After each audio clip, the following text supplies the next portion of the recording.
All right. Welcome back. Episode number 2 of Ugly Duckling in the Bright Orange Future. I'm here with my real life brother, Matty G. How are you, Matt?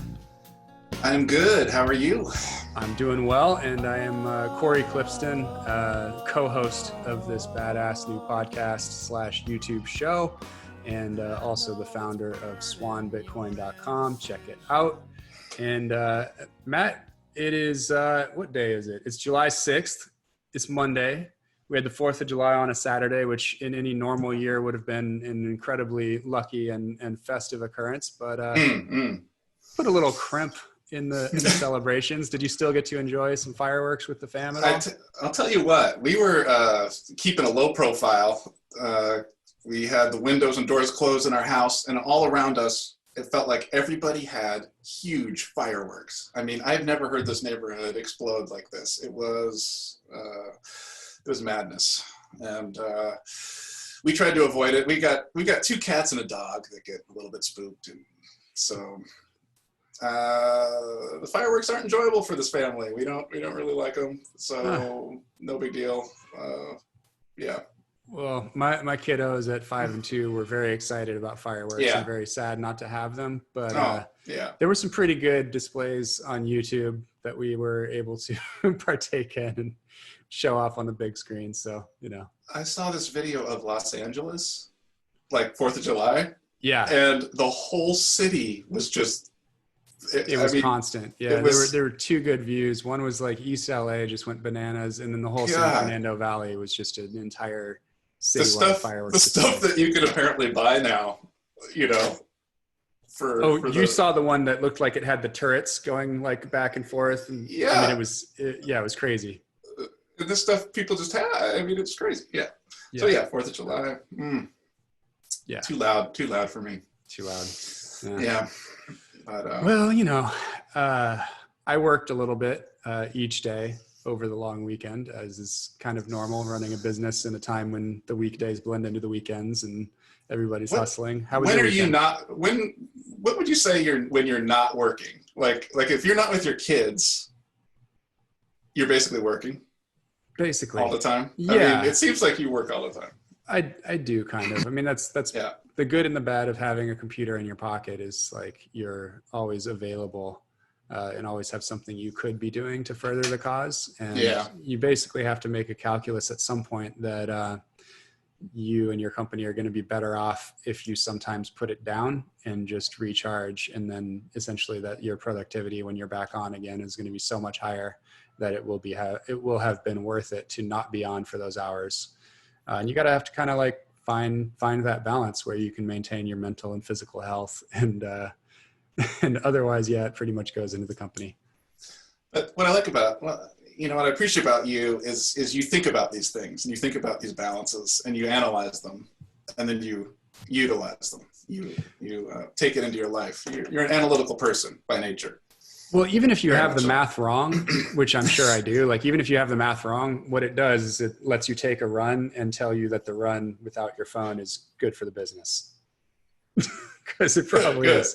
Or that, if you're going to keep a happy family, which is like screwing up your family is probably like the worst thing for a startup, because that's what makes you tank the startup because you don't care about it anymore. So if you decide like, hey, it's good for the company that my wife and family are happy and that I'm happy in my family, then it makes sense to put the phone away for a few hours while you're putting the kids to bed, that kind of thing. Then it's easy to justify that and easy to stick to it and not think that you should, be on Twitter at that point or answering support emails or whatever it is. Nice. Yeah. Because I don't have the benefit of like a physical place where my work happens and there's no more work to do when I leave the physical place, which I've had before. It's just been a long time. Yeah. Your work is not totally done when you leave the Giddy Up. Shout out Giddy Up, free lard. No. The restaurant is a living organism that pulses, and then things are always going wrong, and somebody's always calling me or texting me with something. I mean, like through the weekend, I had many fires to put out, or at least a couple. And a lot of them are little, but it's just, there's just always something. I mean, the other thing is having employees, which you can relate to as well. And as having, once you get over 15 employees, it gets tricky because you're involved with all these people's lives. And they're in for me, I'm like, I want them to be thriving. I want them to be happy. I'm worried about them. I'm like, I want them to have a good quality life and be happy at work and all these things. And in general, Giddy Up's a really good family. And it works out, but it's a lot of work. Yeah.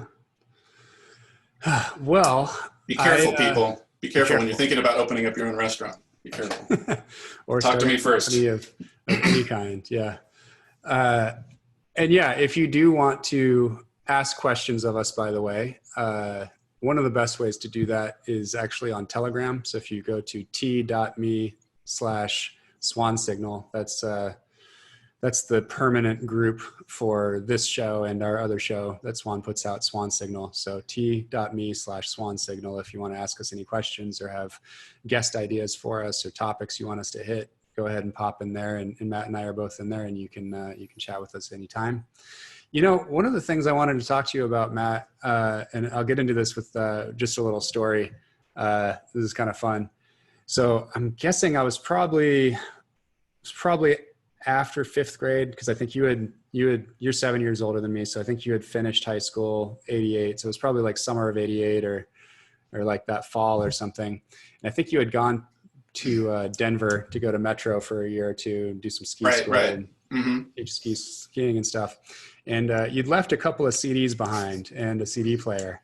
And it was my first 2 rock CDs. I was buying like crappy pop CDs and rap CDs. The rap CDs were quite good, actually. But the only 2 rock CDs I had were one was really, really good and one was like questionable. But I had no way of discerning the difference between the two because I was like 10 or 11 and just didn't really have any guidance because the person who left me the CDs wasn't able to tell me, hey, this one is the Joshua Tree by U2, and you should probably listen to this one a lot. And this other one is the Hooters. And you don't need to listen to that one as much. I spent months playing both of them, like switching them back and forth, back to back, like before I finally figured out just listen to the one of them. And it just reminded me like how much time you can avoid wasting and how much further ahead you can get like very quickly in life in almost any pursuit if you have good present guidance and someone that actually cares. So I just thought that was a kind of funny example of what happens when you're missing the guidance that goes along with this new gift that's been given to you. Just left to figure it out on your own. Left to figure it out. Sometimes you need some guidance. Yeah. Oh my gosh. I don't remember the Hooters CD or ever buying the Hooters CD or ever owning the Hooters CD. But maybe I did. I mean, they were kind of big in the 80s. They had, and so somehow maybe I ended up with that CD. I know that I'm going to say that your senior year haircut looked a little bit more like one of the guys from the Hooters than like one of the guys from U2. Just going to say that. Circa 88, mullet, frosted. Yeah, you're right. Yeah, you're right. Although I think that was actually just the Agassi at the time. I was moving into an Agassi look. Yeah. But I mean that era U2 is so untouchable. It's so great. The early, the Unforgettable Fire. I remember when I first discovered U2, it was like a shot to my soul. It was like I got turned on, plugged into something important because they were really felt like a protest band at first. They were, when you watch that early stuff, they're just like, they're singing about some real stuff, and it's so raw. I just love it. And it meant so much to me, that music. It was huge influence. That's funny. I don't remember leaving those behind. That's great. The Hooters, I'd have to look up to even figure out what those songs were. All I remember is there was a song called Johnny B. It was like, Johnny B, why can't you see? Just open your eyes and listen to me. That's all I remember. It's terrible. Yeah. Anyway. I think they were on some soundtracks probably. So here's where I was kind of heading, though. Yeah. Here's where I was kind of heading with this. You know, obviously we've talked a lot recently about your career as a musician, and then obviously like running the restaurant now. But there was a big, fat, very important 8 years in the middle of the donut hole there, where you were a school teacher for your daughter's school, and running the music and sports and drama programs, I believe. Yes. And I would just love to hear a little bit about your approach to teaching. It was, that job changed a lot of my thinking on how people learn, and the importance of mentorship and of careful guidance of people that you care about. And it's such a great relationship because it's great for the mentoree and it's great for the mentor.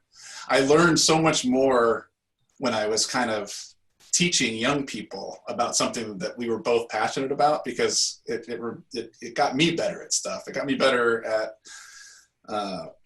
playing the guitar when I was teaching the guitar. I started to get better at guitar when I was, teaching a little bit of, and I'm not an expert at any of these things, which also kind of helped because in teaching, it was like we would discover ways of learning that each of us liked. I didn't go into a situation with a student. Let's say we were going to learn guitar, for instance. And at first, I would have a very preconceived notion of what it is to learn the guitar. And I had kind of an idea in my head about what I should show first and what you should practice first. And some of these things are good, are valid. But I also realized that every single person had a different way of learning that I taught. And that being sensitive to that allowed me to be a better teacher, if that makes sense. Like, oh, this person just wants to learn how to all the parts of the guitar, the wood and the different pieces and holding it. And, this person wants to do chords and wants to just learn how to make songs, and they just want the basics. The other person wants to do lead guitar, and if you accessed that excitement from them and the point where the most excitement was, it would spread to the other things that they had to learn. Yeah. That's super interesting. Yeah. And I can't, in terms of the mentorship and with young people, it was also like, it would spill over into life, as well. A lot of these people I was working with were teenagers, and they were having issues and going through stuff. And we'd be in there having a music class, and then they'd be talking about their relationship with their parents or something, and it would be this deeper relationship that would evolve when you have time to give to somebody, to learn, to teach, to nurture. It would make this two-way street possible. That was awesome. I loved it. And like you said, I ended up having, my daughter grew up in that school. It's called the Clearwater School. Shout out to the Clearwater School. And I've seen the way she has, oh, by the way, the Clearwater School is an alternative school. So if you want to look it up, you can look it up at the Clearwater School in Washington State. But she just has a very capable way of approaching new things. And when she's trying to learn a new thing or go out into the world and do something new, she isn't afraid to ask questions, to find a mentor, to just attack it really in a way that she's not waiting for somebody to give her the okay. She's just like, oh, I want to be, she, like her approach to being a musician I love it. I think it was way better than my approach. She's just, she's got all these people she works with, like producers, mixers, different rappers that do collaborations with her, different instrumentalists, and she's got this community that she's just not afraid to ask for help, to get out there, to and And she did this before she had any, any track record yet, Yeah. And it was amazing for me to see how many people wanted to help her out, because she did put herself out there. Yeah. Well, you had a big part in, I think, making her feel like that was a very normal place to be, since you've been singing with her on stage since she was 4, I think. Yeah. She early on loved to get on stage. That's true. She's a ham bum like me. Yeah. Yeah. Fearless. I love it.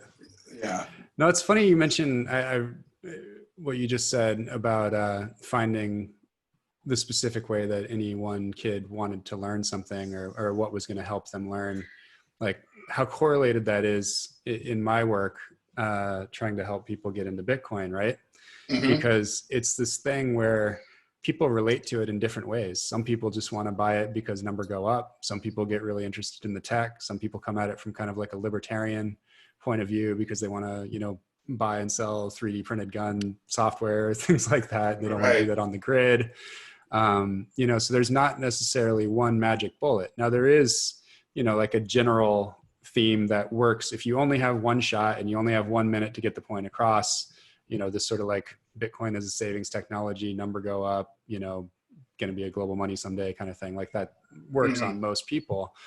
But almost in the same way that if you're going to have like a lecture hall with like 1,000 people, you're going to all get the same speech. But if you really wanted to get the point across, maybe you show that lecture to, the 1,000 people. But if you're going to have breakout sessions where you actually had the opportunity to hear the different things that people wanted to drill in on, that's when you could go really nitty gritty, and you could say like, oh, this person really gets interested in Bitcoin when they can actually get their hands on it and they can play with a hardware wallet, or they can understand something deeply about how the network works. And exactly like their major question is like, can governments really not take this thing down? And so if you explain that, then they're just like over and headed down the rabbit hole, that kind of thing. So you've got to try different things, and you've got to approach people, in different ways, give them the headline message, but then also kind of meet them where they are and discover what's going to be compelling to them and what's going to make them want to switch.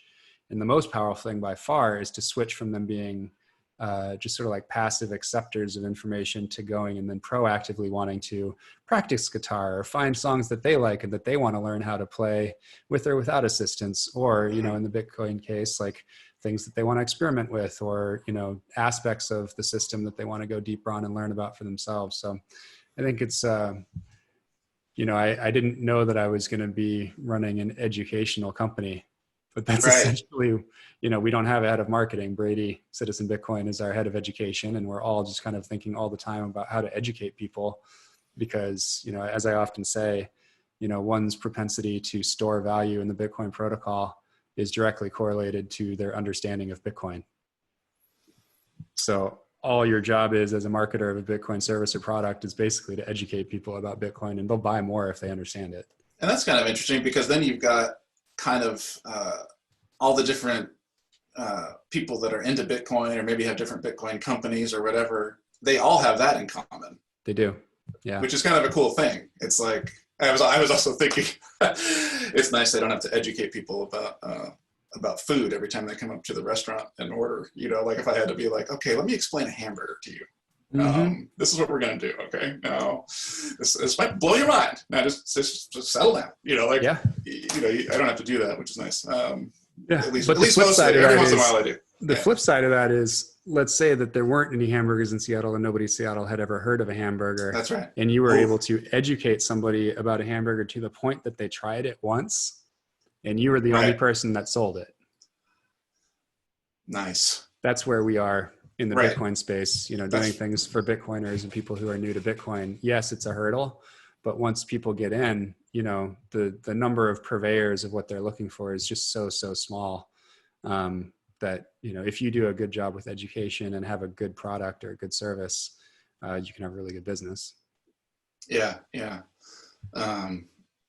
So I think that's a good, quick moment for just, our sponsor. We have a sponsor. We have a sponsor. It's swanbitcoin.com.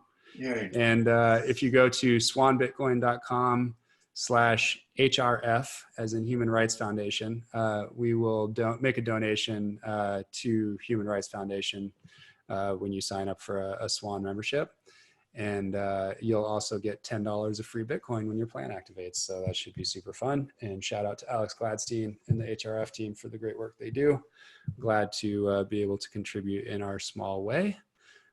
Swan, again, is automatic withdrawal from a bank account, automatic purchase of Bitcoin, and automatic withdrawal to your self-custody should you so choose. We recommend it, but you can also leave it with us in our custodian Prime Trust, and we'll just keep it for you for free until you're up to speed and ready to take self-custody. And that can be as long as you want. So what else, Matt? We were eager to follow this Max Kaiser, who's a good friend of ours and will be on a lot of these shows. He recently went on Patrick Bet-David's show, Valuetainment, and that aired last week. And I thought that was going to be a really nice angle to get Patrick on one of our shows, or to go on his show, or to kind of bring him into the fold. The next episode that Patrick aired was of him interviewing Craig Wright, who's kind of like the trader, black beast, fraudster of the Bitcoin space, who started a competitive coin, basically, that's just trash. Oh, really? Yeah. So it's been interesting as Max and he have kind of squabbed a little bit. So I'm not 100% sure that we're going to have this beautiful relationship with Patrick, but we'll see. I have a meeting with him in a couple of days, and we'll see, if he really meant to have Craig Wright on his show, or if we can continue the orange pilling of Patrick and get his 2 million subscribers. Is he? Yeah. I guess, is he a Bitcoiner, or is he more of just a bit curious kind of person? Patrick just became bit curious basically because Max went on his show, and I see. I don't think that Max knew that Patrick was going to interview this other guy soon after, and I don't know if that was pre-planned or if it was just happenstance or whatever.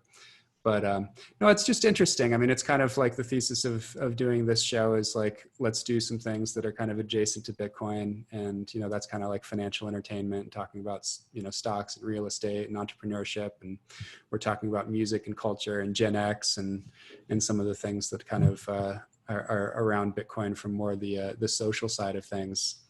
And yeah, it's going to be interesting thinking again about who we reach out to and who we want to bring on this show. And we talked about a lot of musicians last week, which I think is super interesting. We definitely, I think you and I both believe there's an opportunity with comics, especially since so many of them are doing podcasts now. I think you sent me the link for Bill Burr having Anthony Pompliano, who's an old friend. I didn't realize you knew Anthony Pompliano.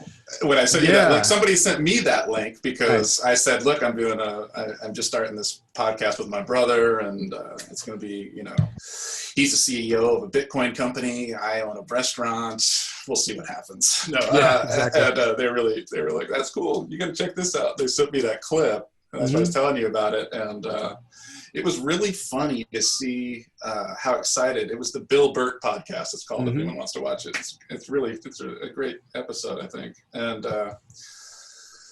Bill Burr was so intrigued by Bitcoin, and what would happen, unfortunately, is right when Pompliano would get to like a major point, the tech would fall apart and they would freeze. It happened like 3 times in a row. It was really weird, but still get to it. It's worth watching. But Bill Burr is funny because he asks really funny questions like, if we can just print money, why don't we just print money for everybody and pass it out to everybody and solve the world? Like what's the deal? Yeah. Why can't we all be millionaires? Why not? He just prints it. Yeah. No, it is interesting. I do think that comics are uniquely well suited to having conversations about Bitcoin, just because they're so used to being so dialed in real time because of having to react to crowds, and in particular the ones that, do a lot of club shows and things like that, because they have to just be so sharp just to exist in that profession. Yeah. So they're incredibly good listeners. They're incredibly quick on their feet. And, comedy mostly comes from making observations and asking questions that most other people aren't asking, or things that they aren't observing. So they're just kind of like definitionally contrarian, right? Unless they're a physical comic or something. So I think that it's going to be a really fertile area, and that we should, certainly reach out to that community and try to have a lot of good conversations with comedians. I think they're good foils. We can try it out and have our old mutual friend, Matt Ruby, on the show and talk a little Bitcoin soon. He is hilarious. That'd be great. That'd be funny. Super great. Yeah. Well, good. I think this was really fun. I think we're going to be on again probably Thursday this week again. So look forward to that. Anybody here, please subscribe to the Swan Signal. It's youtube.com/Swan Signal. And of course, subscribe. If you're listening to this in a podcast, please go ahead and hit that subscribe button in your favorite podcast app. And while you're at it, if you don't mind, leave us a review. I don't know why, but the search algorithms and the podcast apps just love reviews. So help a brother out, right, Matt? Help us out. That's all we're asking. Just help us out. We're getting this baby off the ground. Come on. Yeah. Ugly Duckling in the bright orange future. This party's over. See you next time. Peace out. Later, bro. Later.